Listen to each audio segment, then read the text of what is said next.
apapun ceritanya, meskipun kita suci nangis bermata air darah di depan Ka'bah, kalau masih ada sangkut paut dengan manusia, itu akan terganjal. Bahkan kita sama tahu di dalam Al-Quran, larangan haji yang ditekankan Allah di dalam Al-Quran bukan jangan gugurkan rambut, jangan berpakaian berjahit, itu di dalam hadis. Tapi di dalam ayat Al-Quran Allah tekankan pantangan haji itu hablum minan nas. Fala rafata wala fusuqa wala jidala. Jangan berkata yang senonoh tak baik, jangan berbuat fasik yang tak baik, menyinggung orang, menyakiti orang. Wala jidala, lebih jelas lagi, jangan bertengkar, berkelahi fil hajj, dalam ibadah haji. Jadi inilah salah satu tujuan sebelum berangkat haji, diundang masyarakat setempat, terutama jiran tetangga, karena tentu jiran tetangga adalah orang yang paling banyak menyaksikan kehidupan kita selama 24 jam. Bahkan Rasulullah SAW mengatakan, la yu'mina ahadukum hatta yukrima jarah. Tidak sempurna iman dan kamu sampai memuliakan jiran tetangga. Inilah tujuan kenapa tasyahkuran itu dilakukan. Dan keuntungan juga bagi saya, bagi kita semua yang hadir, Bapak Batubara ini adalah calon tamu Allah. Yang mengundang adalah Allah. Kita tak tahu kondisi sekarang berbeda dengan kondisi tahun-tahun sebelumnya. Batas istitoah tahun sebelumnya itu 33 juta lebih kurang. Sekarang istitoah bagi haji itu sekitar hampir 50 juta. Hampir 100% peningkatan. Makanya itu di luar dugaan. Banyak jamaah haji yang mundur karena ketidakmampuan, tidak istiqomah. Ya. Allah yang mengundang, Allah yang memampukan. Maka Pak Ahmad Pak Batubara adalah calon tamu Allah ketika kita menyenangkan hadir memenuhi undangan Bapak Batubara, maka kita menyenangkan tamu Allah Subhanahu wa Ta'ala. Seorang muslim saja kalau diundang maka hukumnya khilaf di kalangan ulama ada dua. Ada yang mengatakan kalau dia walimatul urus maka wajib, kecuali ada uzur yang menghalangi. Kalau acara-acara lainnya maka sunnatul muakkadah. Apalagi yang mengundang ini adalah muslim dan dia adalah dhuyufur rahim, tamu Allah Subhanahu wa Ta'ala. Maka kita pun akan kecipratan keberkahan dari Allah Subhanahu wa Ta'ala. Jadi terima kasih sebagaimana yang disampaikan oleh Ustaz telah disampaikan di sekali, bahwa terima kasih karena Pak Batubara mengundang kita semua hadir di sini. Dan ada pesan dari Pak Batubara tadi untuk memperhatikan anak-anak yang ditinggalkan. Tentu yakin dan percaya. Yang pertama, kalau kita itu pergi musafir, kan ada doa yang kita ucapkan untuk anak-anak dan harta yang kita tinggalkan. Astaudi'ukumullahu alladzi la tadhi'u wada'ih. Aku berserah diri kepada Allah yang Maha menjaga, yang tidak akan menghilangkan barang-barang, yang tidak akan mensirnakan anak-anak keturunan. Serahkan kepada Allah dan titipkan kepada jiran tetangga. Ini salah satu bentuk silaturahmi. Alhamdulillah, Pak Batubara teringat untuk menyampaikan itu. Tadi kalau tak teringat saya ingin ingatkan. Ya, alhamdulillah sudah teringat. Kemudian kalau terkait dengan manasik, kita terus terang. Kalau manasik haji ini sebenarnya 15 menit selesai. Lebih lama manasik sholat. Jadi kalau dibandingkan dari fikih, sebenarnya manasik sholatlah yang paling sulit daripada manasik haji. Kenapa? karena ada bacaan yang diwajibkan dalam ibadah sholat, tetapi dalam ibadah haji tidak ada satupun bacaan yang wajib. Ini menjadi perhatian bagi jamaah kita supaya jangan berpikir ibadah haji ini sulit. Ibadah haji ini mudah. Kita sampaikan kepada jamaah, semua bacaan yang ada dalam rangkaian ibadah haji semuanya sunat, tidak ada satupun yang wajib. Berangkat Pak Batubara dari sini ke asrama haji, tak bercakap-cakap. Satu malam nginap di asrama haji, tak bercakap juga. Besok berangkat naik pesawat, tak bercakap juga Pak Batubara, mungkin karena sedih meninggalkan keluarga. Di pesawat ditawarkan pramugari, Bapak mau makan apa? Tak bercakap, tinggal tunjuk aja. Sampai di Makkah, begitu wukuf, tawaf, sa'i, tak bercakap. Ketika wukuf, jumur-jumur di padang Arafah, tak bercakap, tak berzikir. Ketika tawaf, tak berzikir, hanya nengok keindahan bangunan Masjidil Haram saja.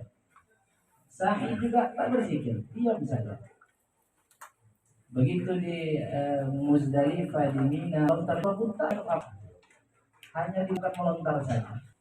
Begitu sampai ke asrama haji pulang, barulah bercakap Pak Batubara.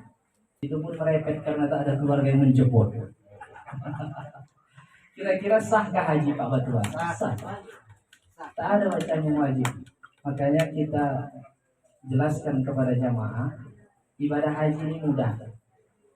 Terus terang kita melarang jamaah pakai buku panduan kalau tawaf. Jangan tengok-tengok buku. Zikir apa adanya. Apalagi pakai penghayatan lebih bagus. Kalau tengok buku nanti putus ma'rifat kepada Allah, fokus kepada tulisan. Apalagi dempet pula titiknya. Ini fa atau ko. Itu saja yang dibahas satu kita. Kalau ada lagi pembimbing yang menjerit lagi mendikte doa, bisa-bisa nanti jelas yang didengar lain, yang diucapkan lain pula makna.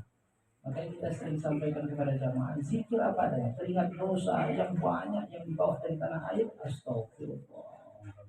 Penghayatan, kenapa Ka'bah itu kita kiri, padahal Ka'bah itu bangunan mulia, seharusnya kita ingat. Kenapa 7 putaran, kenapa tak 5 seperti 5 kali dalam sehari sholat wajib? Kenapa di awal dari Hajar Aswad ya, dari Hajar Aswad, apa hikmah di balik itu? Kenapa harus ittiba, menyelempangkan sehingga terbuka ketiak kiri? Jadi perenungan. Hakikatnya mudahnya ibadah karena tidak ada bacaan di dalam haji. Tapi kalau sholat, kalau tak beres takbiratul ihram, Allahu Akbar, tak sah sholat. Dalam fikih 20 kesalahan takbiratul ihram yang merusak rukun takbiratul ihram. Allahu Akbar. Seharusnya Allahu Akbar, bukan Allahu Akbar. Kalau dibacanya Allahu Akbar berarti Allah dan yang maha besar. Berarti ada 2 Tuhan. Seharusnya Allahu Hamzah, Allah yang maha besar. Jadi yang lebih sulit sebenarnya sholat dari segi fikih. Cuman yang menyulitkan ibadah haji karena dia satu tempat, satu waktu, berkumpul seluruh umat Islam dari seluruh penjuru dunia, makanya dia jadi agak susah. Tapi secara syariat tak susah. Makanya manasik itu 15 menit saja kalau tentang haji. Apa yang lama, bagaimana tohara. Gara-gara lobi ini bisa tak sah haji. Karena tawaf ifadah kan pakai baju biasa. Bisa tak sah haji. Misalnya mencuci lobi ini tidak menurut hukum syara. Kita ajarkan bagaimana tata cara mencuci pakaian. Ada nanti air yang sikit, mencuci pakaian di dalam mesin cuci itu bisa tidak suci, bersih tapi tak suci. Bersatu misalnya lobe ini dengan pakaian anak-anak, dimasukkan air ke dalam tong mesin cuci itu. Tong mesin cuci itu tak sampai 20 lah. Begitu masuk bersatu dengan pakaian cuci yang kena ngompol, diputarlah air. Air itu tak sampai 20 lah, diputar bersatu dengan lobe. Habis itu dikeluarkan. Lobe itu menjadi najis. Kenapa? Karena bersatu dengan celana cucu tadi disatukan dengan air di tempat wadah yang kurang dari 20. Dikeluarkan air itu tak suci karena airnya tadi kena najis. Ditambah lagi air yang bersih, menjadi najis lagi air yang bersih. Kenapa? Karena dia tertahan di tong itu, pakaian itu pun yang dulunya adalah najis. Akhirnya air najis lagi. Makanya tata cara membersihkan pakaian, toharoh dari najis, toharoh dari hadas itu dibahas lebih lama. Sholat lagi, tata cara sholat. Kalau seandainya sholat tak beres, berapa kali sholat di Masjidil Haram itu kan rugi. Kemudian yang paling penting perhatikan sama Pak Batubara lah di sana. Mohon maaf Pak Batubara. Kalau sholat tak digoda syaitan di sana, rajin Pak. Baca Quran saya yakin meningkat. Sholat sunat saya yakin meningkat. Itu jatuh susah syaitan menggoda karena terbawa arus suasana orang beribadah. Tapi ada pintu syaitan yang mudah menggoda ibadah haji. Hablum minan nas. Makanya pernah Rasul mengatakan, wa li an amshiya ma'a rajulin fi hajatin ahabbu ilayya min an a'takifa fi masjid hadha syahr. Kalau ada orang yang meminta kepadaku untuk menemaninya memenuhi hajatnya, itu lebih kucintai, lebih kupilih daripada i'tikaf sebulan penuh di masjidku ini, yaitu Masjid Nabawi. Hadis riwayat Imam Ibnu Majah. Makanya di sana itu nanti jalan. Bagaimana nanti ke masjid? Ada misalnya satu kamar, ketakutan dia ditinggal, dia tinggal sendiri. Datang kita ini kita tinggal, padahal tinggal berdua. Pak, jangan tinggal Pak Batubara ya. Disinilah kawannya aku paling takut kalau sendirian. Masuk nanti orang Arab ke dalam, aku takut. Datang kita, aku udah bayar mahal-mahal, apalagi sekarang udah hampir 50 jutaan, tinggal belasan tahun. Masa ngawani dia di sini. Pergi kita tinggalkan ke masjid dia dalam keadaan ketakutan. Bagaimana pandangan Allah? Banyak sekarang seperti itu. Padahal kalau kita temani, tetapnya kita sholat juga di tanah suci. Cuma tak dapat awak berjamaah. Bagaimana menemani? Lebih baik dari i'tikaf sebulan penuh di Masjid Nabawi. Tak usahakan sebulan penuh, satu malam suntuk pun kita tak pernah i'tikaf. Tidak seperti itu. Jadi banyak sekali godaan. Misal makan itu nanti kan satu orang satu kotak. Itu yang ditanggung hanya makan siang, makan malam. Makan pagi itu dicari sendiri di bawah. Misal Pak Batubara satu kamar 5 orang. Ada dari jamaah kabupaten lain, karena dia dari kampung biasanya makannya banyak. Karena nasi kotak itu kan sedikit. Dimakannya 2 kotak, jatah orang jam ini. Masuklah ke kamar Pak Batubara cuma 4 kotak. Tinggallah. Di situ ada 5 orang yang masuk cuma 4 kotak. Apa yang kita lakukan? Saya yakin dan percaya orang berebut, jangan sampai dia yang tak kedapatan. Jangan sampai dia yang tak kedapatan. Aku ambil duluan. Seandainya seperti ini pemikiran jamaah, tinggallah yang tua yang lambat berjalan tak dapatan. Padahal yang paling baik, yang paling untung besar sama dia, dikasihnya yang tua. Kalau dia muda, didulukannya yang tua, dia bisa turun ke bawah hotel cari makanan di sini. Tapi tak ke situ, orang tak mau untung banyak. Memang hak dia diambil, tapi yang paling untung bagi dia, biarlah aku tak makan. Nah ini, itulah silaturahmi yang paling besar. Kalau kumpul begini, ini silaturahmi, tapi silaturahmi yang paling kecil. Yang paling besar, kata Rasulullah SAW, kata Allah Subhanahu Wa Taala, wa yu'thiruna ala anfusihim walau kana bihim khasasah. Sanggup mendahulukan orang lain meskipun dia butuh. Sanggup mendahulukan kepentingan orang meskipun dia dalam keadaan kekurangan.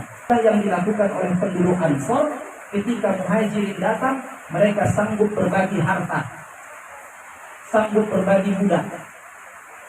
Ada harta tidak? Ini ada harta. Ambil. Mana mau? Ambil. Begitu luar biasanya sikap penduduk Ansor. Allah puji di dalam Al-Quran, bahkan memiliki bukan istimewa. Nanti di Madinah, hati-hati kalau belajar. Kalau seandainya yang bantu untuk Madinah asli, kata Rasulullah SAW, tasubbu ahlal Madinah wa la tu'adzihim. Jangan caci orang penduduk Madinah dan jangan sakiti mereka. Karena orang Madinah ini mengajak Rasul tanpa syarat. Mereka ini menerima Rasul tanpa syarat, bahkan mereka melindungi dan mendukung perjuangan dakwah Rasulullah SAW. Kata Rasul, siapa yang menyakitinya, fa'alaihi la'natullah wal malaikati wan nas ajma'in. Maka baginya laknat Allah seluruh malaikat dan manusia. Makanya orang Madinah di sana baik-baik. Kalau awak tersesat di Madinah, jumpa orang Madinah asli, itu biasanya sikapnya diantarnya sampai ke depan pintu hotel. Tapi kalau penduduk Mekah, asalkan tersesat tidak, jangan harap diantarnya ke pintu hotel. Ditunjuknya yang betul pun jadi. Kadang tak kemana-mana ditunjuknya. Mana hotelnya? Sana. Watak penduduk Madinah ini memang luar biasa baiknya. Luar biasa baik.